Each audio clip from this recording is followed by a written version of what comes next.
குமரி மாவட்டத்தில் மகா சிவாலய ஓட்டத்தில் பக்தர்கள் நீண்ட வரிசையில் நின்று சாமி தரிசனம் செய்து வருகிறார்கள். இதுகுறித்த கூடுதல் தகவல்களை வழங்குவதற்காக செய்தியாளர் ஜெரால்ட் இணைகிறார். ஜெரால்ட், கூடுதல் தகவல்கள். கன்னியாகுமரி மாவட்டத்தில் மகா சிவராத்திரியொட்டி இந்தியாவில் எங்கும் நடைபெறாத அளவுக்கு சிவாலய ஓட்டம் என்ற நிகழ்வு பாரம்பரியமாக நடந்து வருகிறது.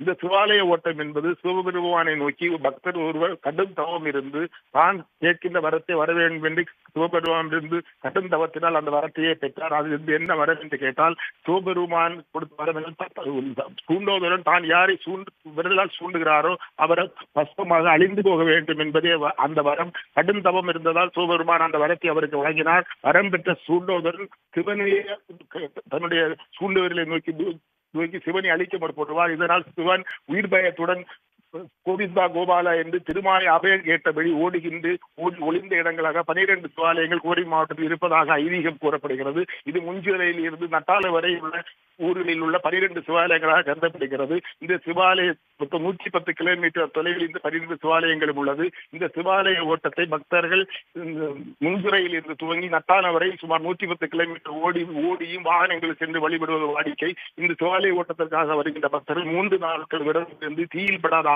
உணவுகளை உண்டு இந்த சிவாலய ஓட்டத்தில் பங்கேற்கிறார்கள். நேற்று மதியம் முஞ்சிறை மகாதேவர் ஆலயத்தில் இருந்து சிவாலய ஓட்டம் துவங்கியது. இந்த சிவாலய ஓட்டத்தில் லட்சக்கணக்கான பக்தர்கள், அதுவும் குறிப்பாக தமிழகத்தின் பல்வேறு பகுதியிலிருந்து கேரளா மற்றும் கர்நாடகாவில் இருந்தும் பக்தர்கள், ஏராளமான பக்தர்கள் இந்த நிகழ்விலே பங்கேற்று இந்த 12 சிவாலயங்களை ஓடியும் கால்நடையாக சென்று நடந்து தரிசித்து வருகிறார்கள். பல்வேறு கோயில்களில் இதற்கான சிறப்பு ஏற்பாடுகளை அரசு தரப்பில் செய்யப்பட்டுள்ளது. காவல்துறை தரப்பிலும் பாதுகாப்பு ஏற்பாடுகள் தீவிரப்படுத்தப்பட்டு ஆங்காங்கே வாகனங்களை நிறுத்துவதற்காக, போக்குவரத்து இடையில்லாமல் பக்தர்கள் செய்வதற்காக எந்த வருடம் இல்லாத அளவுக்கு சிறப்பான ஏற்பாடுகள் செய்யப்பட்டிருப்பதாக ஊர் பெருமுகர்கள் தெரிவித்திருக்கிறார்கள். அதோடு மட்டுமில்லாமல் இந்த பகுதியில் சிவாலய ஓட்டம் வரும் பக்தர்களுக்கு பல்வேறு அமைப்புகள் மற்றும் தொண்டு நிறுவனங்கள், அரசியல் கட்சிகளுடைய சார்பில் மோர், இளநீர் மற்றும் தர்பூசணி ஆகிய பொருட்களும் வழங்கப்படுகிறது. இந்த சிவாலய ஓட்டம் என்பது இன்று அதிகாலை நட்டாலத்தில் அனைத்து பக்தரும் நிறைவு செய்வார்கள். சிவனும் ஹரியும் ஒன்று என்பதை விளக்குவதற்காகவே சிவனை திருமால் காப்பாற்றியதாக கூறி வைணவம் சமணம் ஒன்று என்பதை